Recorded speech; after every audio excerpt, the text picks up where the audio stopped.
say how amazing that last panel was. I was so moved by that. And then you all are here now to talk about data. Is anyone super pumped? Yeah, and you can tell we're all data geeks because we all have our iPads and our notes, but maybe you're not a geek, I am. But I'm actually going to start with a quote. This quote is from Brett Walton with The Circle of Blue, and he says, "Each year delivers tales of the largest, driest, and worst. In many ways, the peaks are derived from a fevered atmosphere, but the consequences are due not only to powerful storms, they are also a result of poor decisions about where to build, what to subsidize, or how to allocate land and water."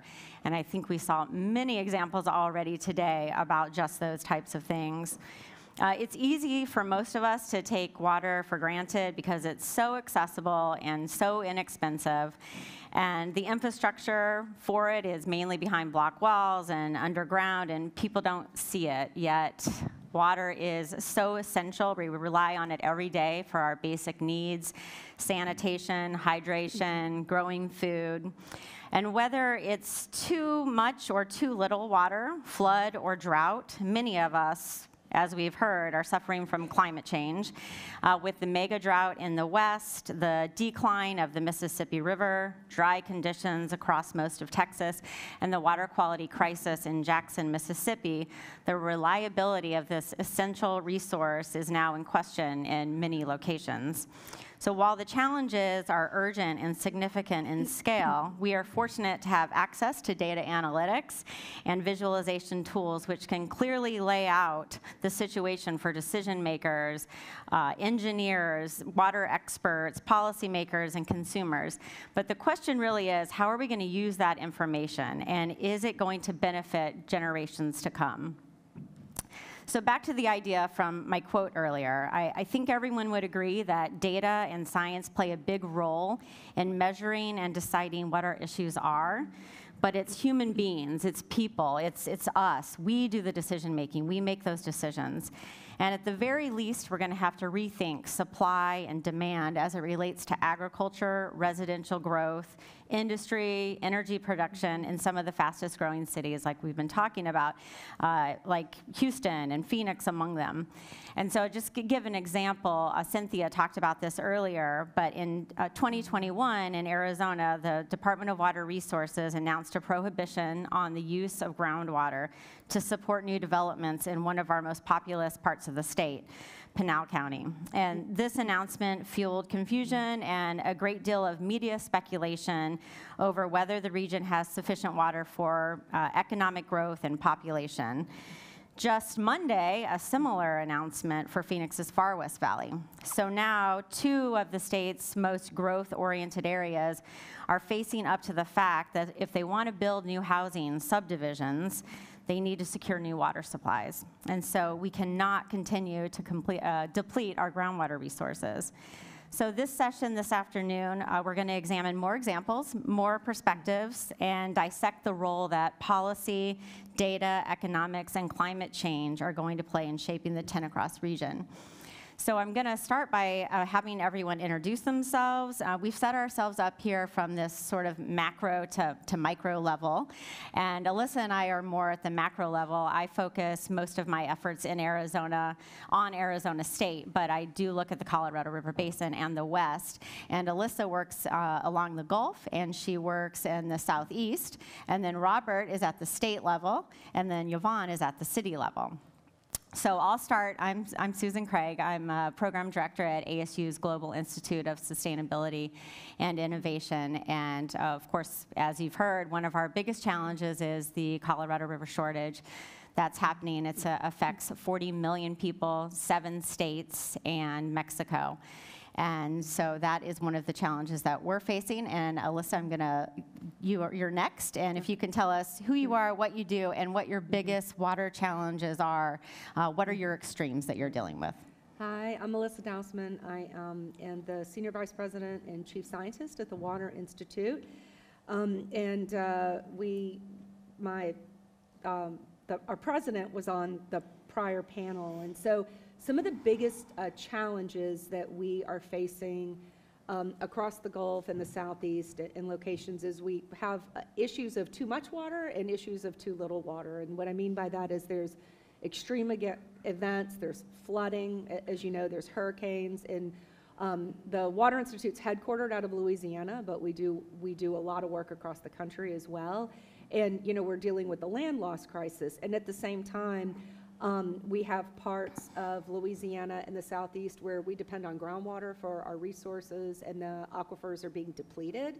And so we actually don't have enough water in some cases, and it's really hard in those extremes to explain to people.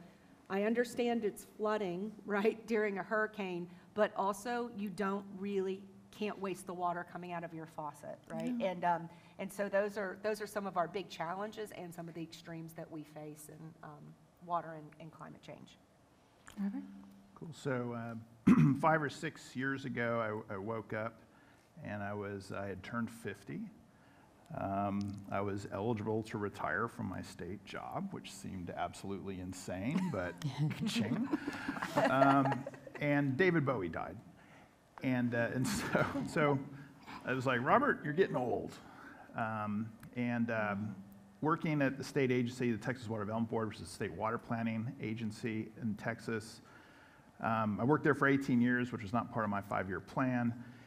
And I thought, well, what do I want to do with the rest of my career? I did love my job, loved working with elected officials at the legislature. But I thought, what would lure me away? And I thought, a job in academia would lure me away, although it's a tough job being an academic. It's the hardest I've ever worked. And then also the fact that for 16 of my 18 years at the state, I could not say climate change in public. Mm-hmm. And really under threat of being fired. It's just not a word that you can say, certainly with the Texas legislature. And so I wanted to be able to say climate change in public, and I was also becoming more and more concerned about potential impacts of climate change on Texas and on its water resources. And so I took this role at the Meadows Center for Water and the Environment to try to fill the gap that's not being filled by the state, to understand what it means for our water resources in the state. This morning's sessions were fantastic. It's sobering to hear what's happening in the Colorado River Basin, and to me that's a warning for Texas. It's coming. We're starting to see signs of it coming, and so what I'm focused on this point is trying to provide the data and the science that's available for policymakers and the public to make decisions on their water resources going forward. Hello, I'm Yvonne Forrest. I'm the director of Houston Water, which provides drinking water and wastewater services to the city of Houston and a lot of the surrounding areas. I've been with the city about 18 years, and in those 18 years, I have filled my bingo card once and I've flipped it over. I've had my fair share of hurricanes, droughts, polar vortex, and I think the thing that concerns me the most about the water sector is the workforce. People are leaving, and new people aren't coming in, and we need talent. We need talent to solve some of these problems. And like my colleague here, I would like to retire. I don't want a second bingo card. And so I think, when each of you who aren't dedicated water nerds like myself get up and you go about your day, you're not thinking about that workforce that's out there that worked all night to make sure the tanks were full, or is making sure the sewage goes away, that's fixing water leaks and dealing with sanitary sewer overflows. But I do. I think about them first thing in the morning. I think about them before I go to sleep. And when I open my email and I see retirement notices, I think about them a lot then too. Yeah. Don't do what I did, which is I retired to a larger bingo card. Yvonne, you kind of covered this a little bit, but my next question was about why the urgency right now around understanding water supplies, sources, water quality, but I feel like we have talked, I feel like we've already been so moved and we understand a lot about the urgency, at least I feel that from what I've learned today already.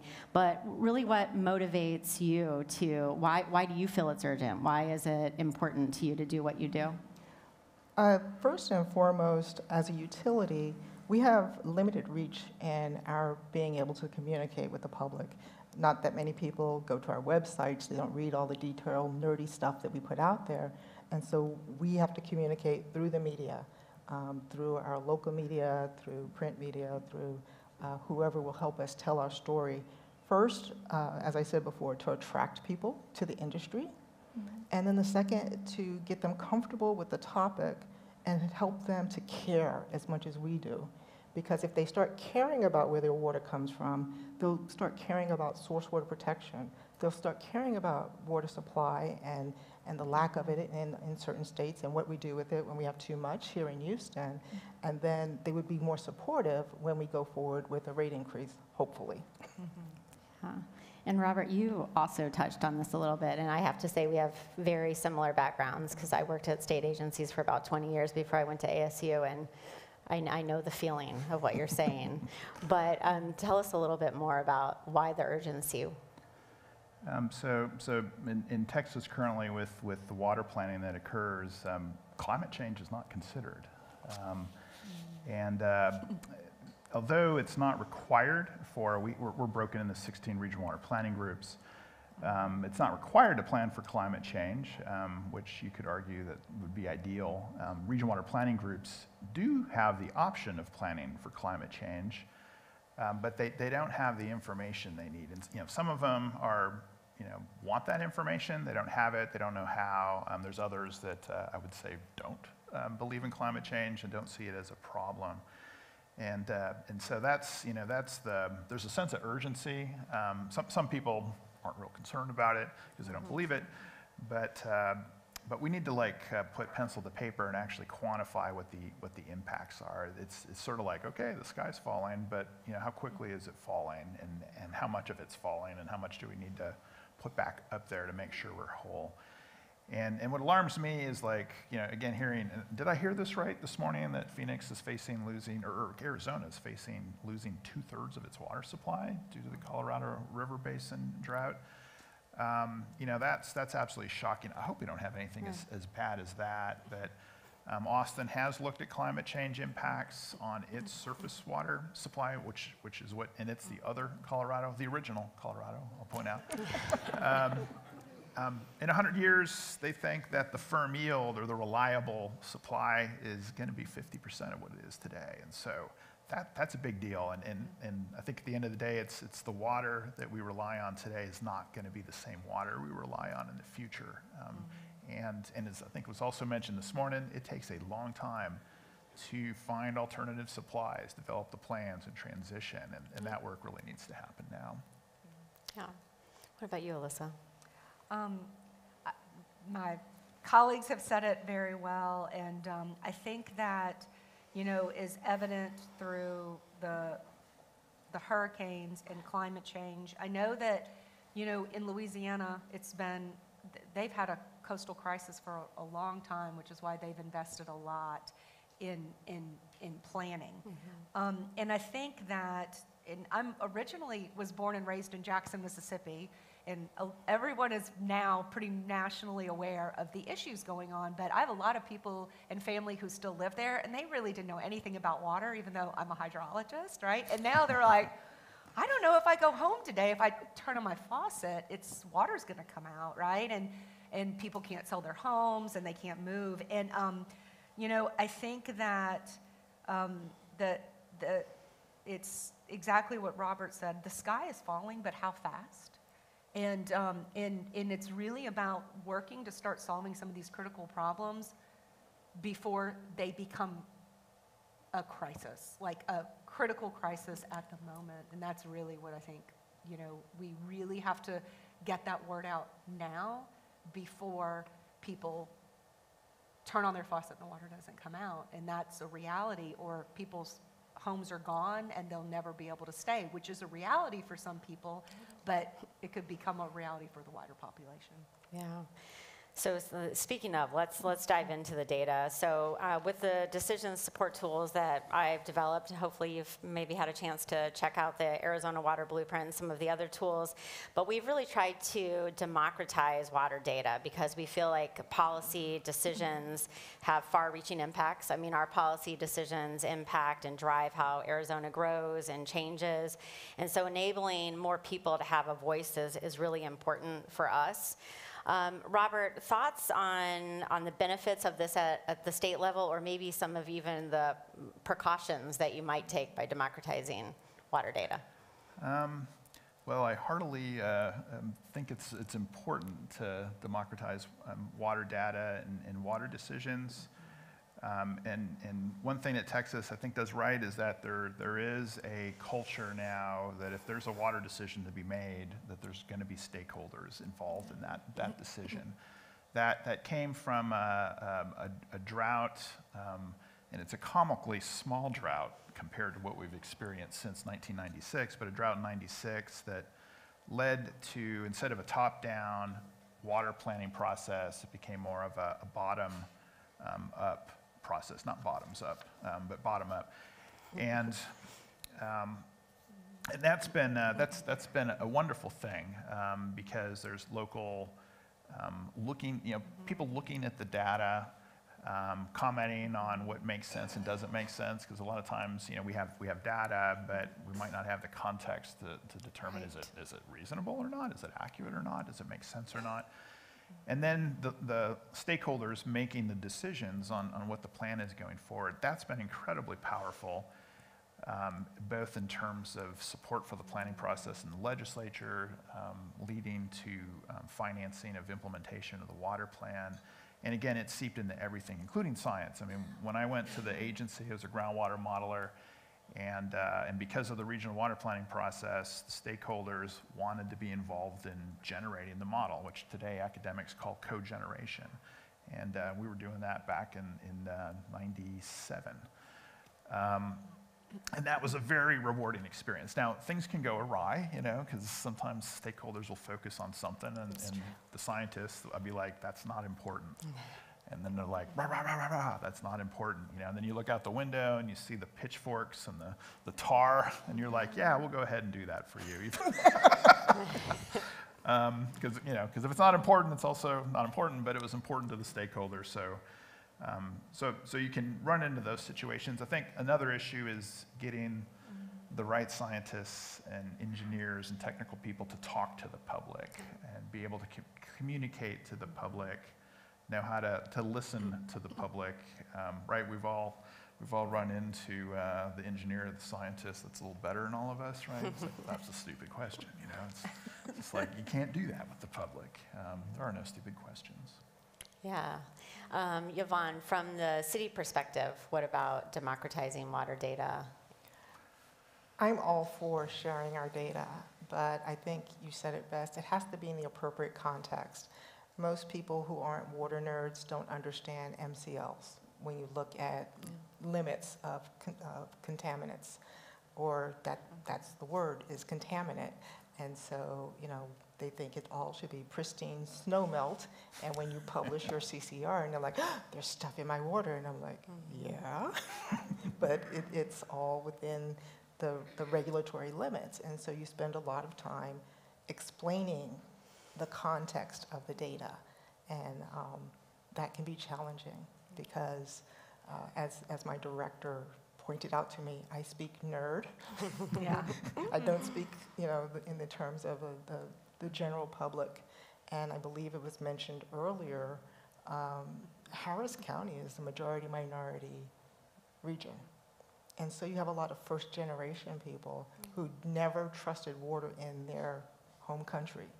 And so now I'm giving them a sheet of paper once a year that says, there's stuff in your water, but it's safe. Mm-hmm.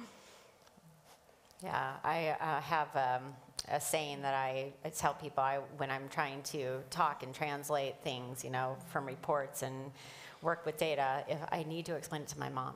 That's what I say, you know. It's if I want to just be able to explain it to my mom, we should be good if we can get there. For data to influence our decision making and address these challenges that we know are ahead of us, our decision makers need to have confidence in the data. The public, the people who we're trying to communicate with, they need confidence in the data. Yvonne, can you talk a little bit about?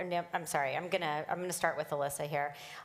First of all, I wanted to just say, do you feel that there is confidence in the data and the institutions that are supplying it, and how do we improve that? I was thinking about this and when we were talking, and I said, you know, the answer is both yes and no. I mean, I think it should be concerning to all of us, and I'm sure it is that we still have, you know, a large group of people, probably in the United States, that don't believe in climate change. And part of that is related to the data, but part of it is because things have been politicized that don't need to be politicized, right? And so, you know, one of the things, I was with the federal government for almost 15 years before I came to the Institute. And, you know, one of the things I really learned there is that you want to build trust with people regardless of their backgrounds, regardless of where they come from, to talk through from the ground up. You know, it's not a left or a right issue. It's not a Republican or a Democrat issue, but we seem to kind of have made it that way. And so then people begin to lose trust in that if they think that you're advocating for a specific outcome. And so really sitting down with people, decision makers, understanding what their real concerns are at the heart of them, talking to them from people to people. And then also the other side of trust also comes from providing data and information in a way that they can digest it, right? So we were in a session workshop yesterday, and I'm like a total data nerd. I was a numerical groundwater modeler too in a prior life. You know, it's like, I mean, I'm like, I could totally nerd out, but that does not help a lot of decision makers, right? They're just, and then sometimes they'll feel like you just want more money to collect more data, to do more science, and then you're gonna throw it in a journal article or a spreadsheet, and then you're just gonna throw it across at me and expect me to make a decision, and I'm gonna throw it out the door because I don't understand it anyway, and not utilize it. And so, you know, thinking through, having conversations, I mean, it's true, right? I mean, a lot of us have experienced that, but really working with people to have these conversations with them about what their needs are, building trust with them, and then delivering things to them in a way that they can utilize it to make decisions that will support, you know, their goals and their values. And so I'm not saying that trust doesn't exist. It can and does, but you do have to work at it, and there is a nerdy science aspect of it, and I don't think anyone's compromising their scientific integrity when they deliver the data, but there's a people aspect that you have to build that bridge. Yeah, relationships, connection. Yvonne, can you talk a little bit about the barriers? Like, what are some of the reasons you or others, based on your experience, don't rely or don't have confidence in data? I think it's two parts. I think the first part is every manufacturer has a widget to sell you that tells you something about your water or your sewer system.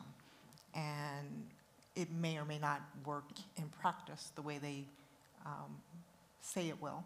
And so now you have this data, and you're trying to make decisions on this data, and you realize the data is not reliable. And as a public entity, you know, we jealously guard the ratepayers' money, so you don't want to waste money on stuff that doesn't work, that doesn't help us make decisions. I think that's one aspect. I think the other aspect, and to my colleagues' points, is, you know, we love data. We can sit all day long with a spreadsheet and just have the best time. And then this next person comes in the room and they're like, your spreadsheet is junk, you know? And then I'm defending my spreadsheet and not what we're trying to do with that information. And the city of Houston, this region, is dealing with subsidence. Our soils are compacting as we withdraw water from our aquifer. But we have pockets in the region that don't believe in subsidence. And so, you know, there's a lot of capital that's been spent. There's a lot of time and money to plan to address and mitigate this. And they're like, science isn't happening. We're like, okay. Right. I think we're already, it's excellent, thank you. Okay, I was like, this is not right. I have time. We've got more questions. Gosh, don't tell me 10 minutes. We've got more. Okay, so let's see here. Let's talk about the public's understanding of the issues around water. And do you feel that they are responding to, I've seen somewhat of a shift in Arizona. I mean, I do think, well, certainly people are talking about water a lot. And I feel like there is a shift happening, but I feel like it's good to have a handle on what we think is, their understanding. Alyssa, do you want to start? Sure. And so, Justin, who was on a prior panel, talked a little bit about this, but some of what we've been utilizing at the Water Institute, it's commonly used as, it's one of our signature things is utilizing structured decision-making and really working with decision makers and the public up front to understand what their issues actually are and what problems they're trying to solve. You would be surprised if you get a group of people together and you say, what's the problem? And you'll get like 10 different answers. And I mean, the problem could be water, it could be industry, it could be climate, it could be anything. And really trying to understand where they're coming from, and we're utilizing this method in collaboration. We did it with the Climate Initiatives Task Force in Louisiana. We're doing Mobile resiliency planning, Jacksonville resiliency planning. They were on panels yesterday, and getting kind of to the heart of where they're trying to go before you start diving into the alternatives and the tools and the data and being like, I can solve your problem because I already know what it is. Oftentimes we actually don't, and we're all such smart data people, we don't know. And really taking that time, and then you can help them understand this is how the data and the science can help you solve those problems, and then delivering it to them in a way that actually does solve it, looking at trade-offs on the back end. And so really taking the time to go through people where it's like there's a lot of data, I call it like a sandwich, there's a lot of data and science in the middle, but you got to like do the trust in the front and do the trust on the back end for it to come through into the decision making. And one of the things that I love that you shared about that process is looking at the values. And can you talk a little bit about that? I love that, you said all decisions are based on values. Money's a value, culture's a value. So when you're forecasting these consequences, it impacts. Yeah, so one of the tenets of structured decision-making is talking to decision makers and the public about their values. So I always say we make decisions based on values every day. You do a budget, and if you have $100 left at the week, you make a decision based on your values of where you're going to spend that money, right? It's not any different in working with decision makers trying to solve other problems, in my opinion. And so one of the things you want to do is you want to put those values out in public on the table in a transparent manner so that everybody understands what the playing ground is up front.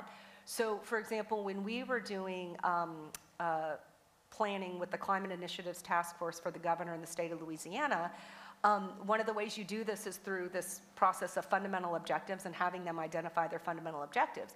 And so while the goal was net zero greenhouse gas emissions for the state of Louisiana in 2050, that was only one of 17 fundamental objectives. The other things they cared about were things like jobs, the economy, indigenous Americans and their culture, and those were all captured as part of the planning process, so that when you go through to collect data and information to inform their decisions, you're not only just collecting data and doing, modeling related to greenhouse gas emissions, but you're also looking at alternatives and how those alternatives affect the other things that they care about and their values. And so in Louisiana, most people are familiar with the Bonnie Carey Spillway, right? It's open during flood times to basically save New Orleans, and then causes issues in Mississippi, right, related to water quality. It actually goes through an indigenous American burial ground. They built it 100 years ago, over 100 years ago. My guess is today, even if the science, the hard science, the water, right, science said, this is exactly where you should build that spillway, because we value that burial site, we probably wouldn't do it there today, right? And so it's really important to think about that. You can come through with consensus alternatives, even if your objectives are conflicting. It allows for people to have conflict at the beginning because you can evaluate trade-offs on the back end, but it's public and it's transparent. Mm-hmm. And so that's a way to incorporate the science and the data in that process.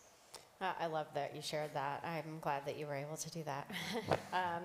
So data can help us, it can tell us where to focus, where our real needs are and the impacts are, but it doesn't tell us context. You were saying this, Robert, earlier, and I couldn't agree more. And it can't come up with creative solutions for us. We know that data is important. Can you give some examples about how something, data analysis that you've worked on in the past has influenced decision making? Sure.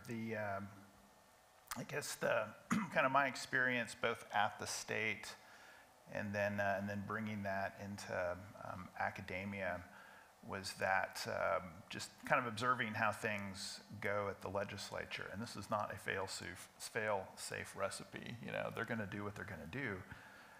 But it often starts with the data and the science. And so having a kind of meeting of the minds of the science, the data, with the legal aspects. So like I've worked being the science data geek on this side, worked with an attorney to look at the scientific aspects, but then also the policy aspects, and then put that into a policy analysis. And then working with stakeholders to identify what their issues are, what their problems are, as well as identifying potential solutions, and then putting out a report that is, I call it stone cold sober. So it's not saying what to do. It's saying, if dear legislature, you think this is an issue, here are some solutions or potential solutions, and here's the pros and cons of these solutions. Now the cool thing about working with the stakeholders is that, I can't advocate for policy change at the legislature, but your stakeholders very well can. And so if you've brought them into the process, they've got some co-ownership with the process and the resulting report, then it's likely that they will then go take it and advocate for change if the legislature is willing. So that's an example. We did that with implementing. We took a look at regulatory impediments to implementing One Water in Texas, so kind of urban water management. And that's been very successful. One bill came out of that. One advocacy group we hadn't even worked with took that to the legislature and got a bill passed, and then we're currently working with Texas Commission for Environmental Quality on changing something else related to on-site black water reuse. Awesome. Yvonne, water managers at every level are planning for and responding to extremes. How are you coping, and what are some of the strategies that you would recommend for adapting to these extremes? You got it covered, right? Hold on, let's open the book here. I think it really goes down to communication and risk-based communication, and letting people know really what your capabilities are. I had the opportunity to talk to a colleague in Buffalo, and he talked about his team being snowed in for 5 days. And when you're worried about your workforce, and your workforce is worried about serving the public, you have to channel your energy. And so, any of you that live in a disaster-prone area know that there are emergency management documents that come out about how to take care of yourself. And I don't think utilities or cities want to seem like they're not able to take care of their public. So we don't necessarily say, yes, and while you're getting that 3 days worth of food, get some water too, because while we'll do everything we can to keep the system up and available and safe, we're people too, and we're getting hit by that same disaster. At the same time, we're spending money again, ratepayer money to elevate electrical panels for floods, to winterize where it makes sense, because if you build a building around a generator, then you have to air condition it in Houston. So, you have to balance where you make those investments, but we're also working to prepare our teams, which, again, I speak a lot because that's where my heart is, for those frontline workers that, their families are experiencing the same thing, or they're evacuating, or they're flooding, or they're freezing, and they're at work. And they're doing everything they can so other people aren't inconvenienced. And so, we really focus on hardening our infrastructure where we think the investment makes the most sense. But at the end of the day, we really can't engineer our way out of every possible scenario. Yeah, I love that. When I first met you, I got the feeling. I feel your passion. I love that. So thank you very much.